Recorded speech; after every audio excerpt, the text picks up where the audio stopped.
Well, hello, welcome to Tabletop Talks number 8. I'm Martin, and I am going to be talking everything that I can think of, really, about machine gun nests. We're going to be looking at, we're just going to be looking about everything to do with machine gun nests. I guess this is going to be a little bit more about basic tactics than it is about rules. We might touch on a few rules here and there where it's relevant. Definitely, this is a part of a series of talks that are really useful, I hope, for people who are new or fairly new to Advanced Squad Leader. If you do watch this and you're a little bit more experienced, that's great. I appreciate you being here. I hope you get something out of it. But feel free to put comments and tell me where I've gone wrong, tell me what I've missed.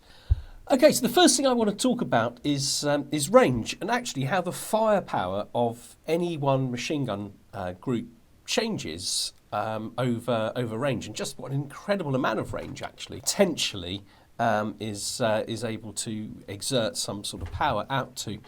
So let's just have a look at this. I've cleared all of the woods out of here, put some overlays down, but we've got a 4.67. We've got a medium machine gun, we've got a leader there. We'll see why there's a leader there in a minute. Let's just see how powerful is this unit at different ranges. So the first thing that we'll look at is same hex. So same hex, we treble the firepower. Of course, the Germans, not that many situations perhaps where they might end up doing triple point blank fire, but they could be against a vehicle perhaps moving into their hex, against the Russians, perhaps a human wave, and of course berserkers as well. So we got 9 here, so that's trebled, and then it's rounded down to 24. So anything that moves into their hex would face a 24 straight shot.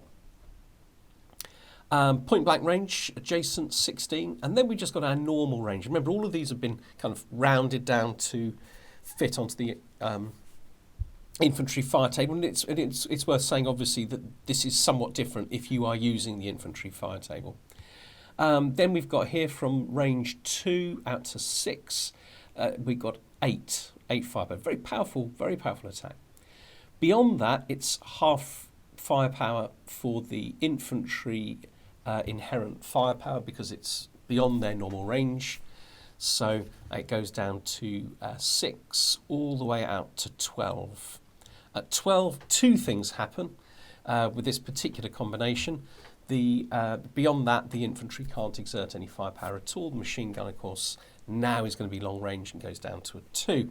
So we find we have 2 all the way out to 16 hexes. So this machine gun can fire all the way out to 24. So why does it go down beyond that? In the rules, infantry cannot fire a machine gun at anything beyond the range of 16 hexes in normal circumstances unless they are led by a leader. And if they've got a leader there, as these have, then it's considered area fire beyond that. So essentially halving it at that distance. You don't even you're not even stripping concealment from enemy units. So you can see all the way out to here there is an ineffective shot, and a 1-2 is an effective shot, and very often we're putting negative modifier leaders with powerful weapons like medium machine guns, 1 down 3 with a -1 leader or -4 from a -2 leader. They're powerful shots, of course. So that's the first thing I wanted you to kind of stop and reflect actually upon the pattern of the fire at different ranges. Okay, so the next thing that I've done is just created kind of a little kind of situation here. I'm imagining that these blue lines represent the Russian axis of advance, and they are trying to capture this little village over here. I'm by no means pretending that these Germans are well or carefully placed or thoughtfully placed. They're just placed to kind of represent a front line. And we've got one medium machine gun group, and we can have a little bit of a think about how we are going to employ that unit. So the most obvious thing, because it's a valuable unit, you kind of don't want to be losing it early on in the scenario. So the first most obvious thing to do is to get it aloft, get it upstairs. Here we got a nice level 2 building that will see effortlessly over all of these woods. You're only going to get one, probably, almost certainly you're only going to be getting one blind hex behind these woods. So this position has got excellent fields of fire, all the way along the Russian axis of advance. And of course, we also know that it's got that amazing range, so it can hit out as out this far. And I thought 1, 2, 3, 4, 5, 6, 7, 8, 9, 10, 11, 12. So right the way out to here, and no trouble with these guys up here. So that's good. It's very good. The problem with it is the disadvantage of a position like that is you're only going to get a somewhat limited number of shots off. Now, obviously, this is a medium machine gun. If the Russians are very, very far away, you're not going to be firing with the squad. You're only going to be firing with the machine gun. You might be able to combine them if they're a little bit nearer. You've got a rate of fire of 2 on there, so there's certainly a chance of more than one shot. But it's by no means certain. You're most likely going to get 1 or 2 shots. 3 would be really, really lucky. So having it high up makes life really, really difficult for the Russians. You're going to get perfect shots. You're going to catch things moving out in the open if the Russians are moving out in the open. But there might be a somewhat limited number of times that you can actually use it. But that's the advantage of having it high up. It's relatively safe. In fact, it's very, very safe because I'm imagining this is 447s attacking. This guy is in a stone building, out of range really for the beginning part of this scenario, and it's got plenty of places that it can it can skulk to. So the problem with it, I'm not sure if it's even a problem. The reason that you might not want to do that is that you aren't able to use the machine gun's other clever thing, which is, of course, that it can be used to lay fire lanes. So if we put this machine gun here, for example, instead of having it high up, it can put fire lanes up in this direction, which is pretty good. It can put fire lane up here along this hex side, or perhaps straight up there. And here you're firing, if you like, in enfilade, I think is the correct military terminology for it. In enfilade means that you're firing across the front of something. In this case, you're firing across the front of your own forces to protect them. But one of the interesting things about a position like this is that it has a kind of that sort of arrow slit kind of effect from medieval castles, in that the unit itself is not vulnerable because it's got this wood in front of it providing it with a bit of protection. You get a similar effect here where you can fire. You can fire up there and you can fire up here, but even with the Russians around here, you're gonna make it difficult for them to move forward, but you're not actually that vulnerable to fire yourself. So being able to lay fire lanes, you obviously can't do when you're high up, but you're much, much more secure, and you're much, much more capable of perhaps staying in the game for longer. Because you're much further away from the enemy. This sort of position is more vulnerable, although it's got a degree of protection. The other way you can think about machine guns is to place them back, but to the side of your troops. And here, instead of enfilade, firing like across the axis of advance of the enemy, here you're firing laterally up beside your troops. This road would be obvious. Wherever the Russians are doing, they might want to cross it. This stops them. This kind of cuts the battlefield in half a little bit. You can lay a fire lane up there. You can give some protection to the flank of this squad over here. You are also indirectly giving protection to the squad over here because these guys might want to attack it. So this kind of like lateral, being able to fire a long, long way straight up the sides of your forces. That's a good way of kind of like breaking up the battlefield or narrowing the battlefield somewhat. Okay, so the other thing that you might want to think about is kind of like key hexes or crucial hexes that that your enemy are very, very likely to be able to move through, or might want to move through. I'm going to move those to here for a moment. This particular thing is inspired by the scenario Hedgehog of Piepsk, which was from the original Squad Leader, but it's been rewritten for Advanced Squad Leader and is available for free download from MMP's website. The Russians enter from this side of the board, and they enter in hordes. I think there's 32, maybe even more Russian squads enter along this side of the board, and they're capturing this village. There's only about 7 German squads defending, so it's a very challenging situation. But the Germans do have a heavy and a medium machine gun. But a quick look at this nest will make you realise quite quickly that the Russians are actually safe from it most of the time that they're approaching this hill, because it's a level 2 hill, and it's got even where it's level 1, there's these woods which are protecting it. These guys are only at level 2. They can't see over this. I think there's a couple of hexes they can see. I think they can see this hex from N1, for example. But the Russians should be able to advance towards that hill relatively safely. So an interesting strategy for the Germans is to look for places where the Russians will have to move out into the open, possibly with a relatively careless player, maybe without even quite realising that they're moving into the line of sight, having got used to moving perhaps quite safely. One such position is V9, for example. So if I just draw a line from V9 and put that up to level 2, you can see actually they can see over this wood in T2 into V9. Now, assuming the Germans are sort of defending these wooden buildings and perhaps the woods, they've got a kind of a reverse slope defence here. It's a bit difficult for the Russians to move into the V line. Makes perfect sense, perhaps, for the Russians to try to infiltrate by moving around, taking advantage of a hex like V9. As I say, potentially not even quite realising that it's...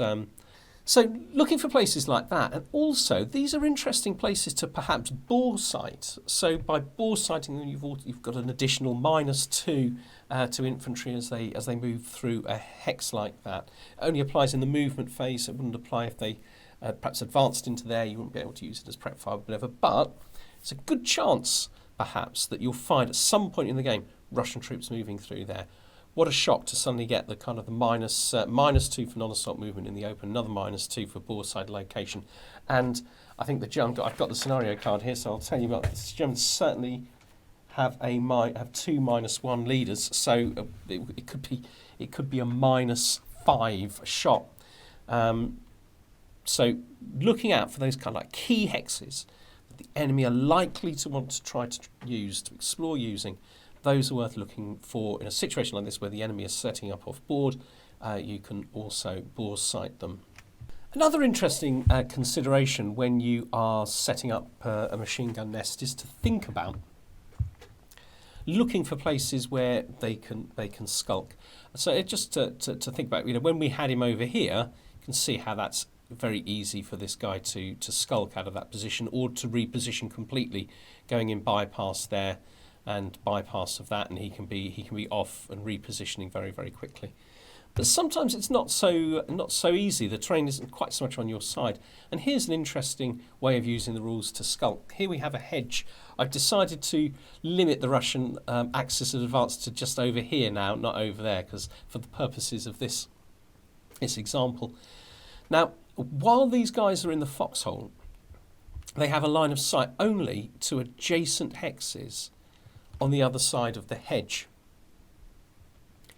It means that they can't see over there, but nor can they be fired at. So a sensible thing to be doing in the Russian turn is to be on top of the foxhole, and then they can fire freely at any range. And as the Russians coming down here, they're going to get fired on. But then in the German turn, you might want to skulk.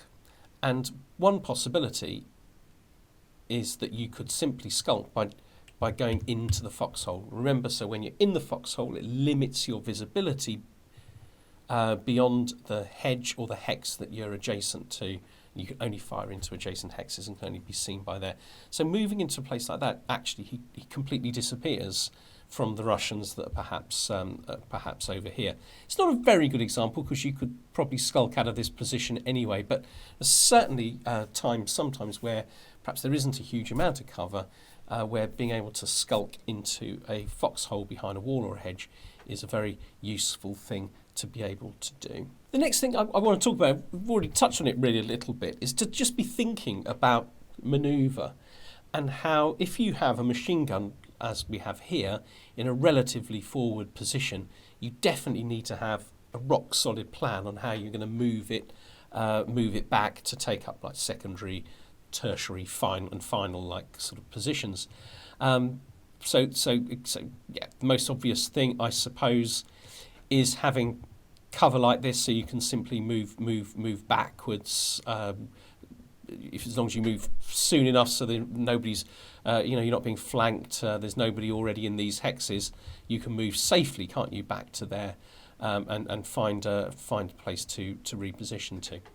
The other thing that you need to think about carefully with machine guns is just how heavy are they. Now, German machine guns are among the best in the game, because a 3 pp machine gun can be carried without penalty by a squad. Well, it's not completely true. There is a penalty. If they CX, then effectively they lose one of those points. So they can move normally without penalty. So that's fine.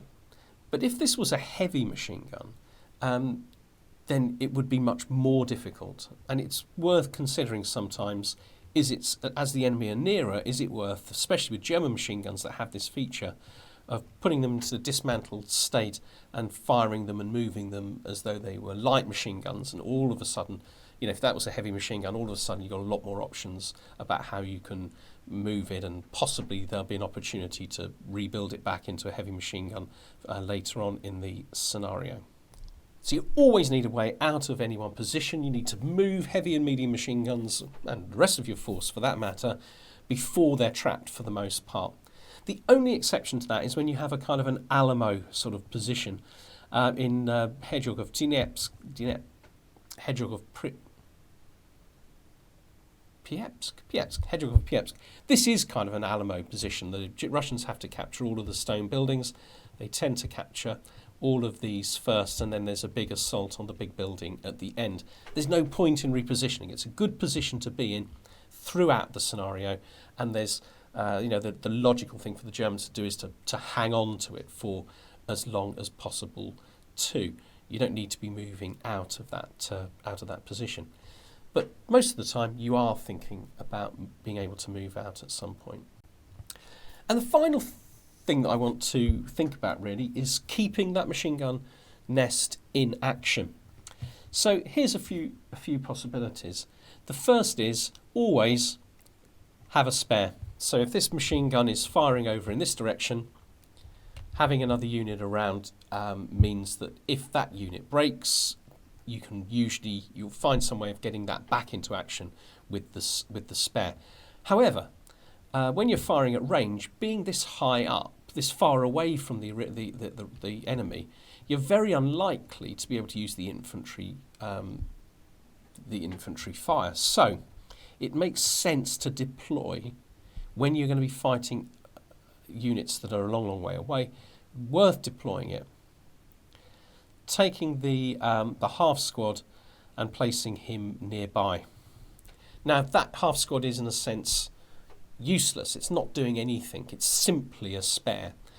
But this half squad here is doing a good job of keeping that machine gun in action. When something happens and that half squad breaks, the leader, assuming he hasn't broken too, can attempt to take the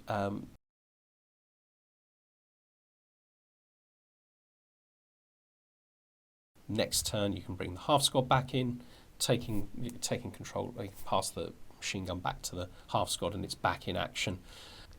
But actually the additional half squad can do all sorts of other jobs to help with security. So here, for example, if there is a Russian sniper here, by having this half squad placed just there, it's actually quite unlikely that this this sniper is going to hit the machine gun nest. If it's sent off in any of these directions, it's going to hit something else or go back to the half squad. It's only really if it rolls a 1 on the coloured dice and 1, 2, 3, 4, like on a 5 or a 6 or something like that. We're looking at a relatively small possibility that that sniper is going to hit the machine gun nest. It's far better that it hits this redundant half squad than it hits the machine gun. However, it might be useful as the Russians are closing. It might be useful to recombine, because it's going to be really, really helpful to have the inherent infantry firepower to be able to fire in a different way to the machine gun, to be able to give some extra choices. So later in the scenario, it might be that you decide to recombine them. The other thing is that the half squad might end up having to do other security details. Now, I'm imagining at the moment that these are both on level 2. I haven't put the piece out. But if the Russians are closing in from all directions, very sensible thing for this half squad to do is to go to the stairwell. There's only one stairwell in this building, so in order to close with that medium machine gun, you need to go up the stairs. They go down to the ground floor, and they're actually blocking that stairwell. Remember, even if they're broken, they can route and go up once, delaying the Russians a little bit longer. Take them a couple of turns to get up that stairwell with that half squad there. As long as they don't kill it, as long as it's not KIA, as long as it breaks and routes and moves away, it can slow the Russians coming. It's 2 more turns of the machine gun nest with the Russians not being able to close with it. So spares, redundancy, having a lead around to rally things, but also to grab the weapon when the units break, giving some thought to protection from snipers, thinking about how you can defend anybody who's trying to approach that position. All of those are critical in helping to keep that position in firepower, firing all of the time for a really, really longest possible amount of time. Your most effective weapon, the most number of shots and turns possible. So, I'm not an expert player, as anyone who's reasonably skillful at Advanced Squad Leader and has played me will tell you, but absolutely fascinating to think about how you put all of these different components together. So today we're talking about machine gun nests, and you're going to put those machine gun nests in places which have to work together with the other positions that you have around. So as I say, I hope you got something out of it. As I say, I'm not a great expert, but I think it's there's an awful lot of things to kind of take away and to think about when you are setting up a defence. Really, we're thinking about machine gun nests, really, aren't we, here, when we're setting up defence. Thank you very much.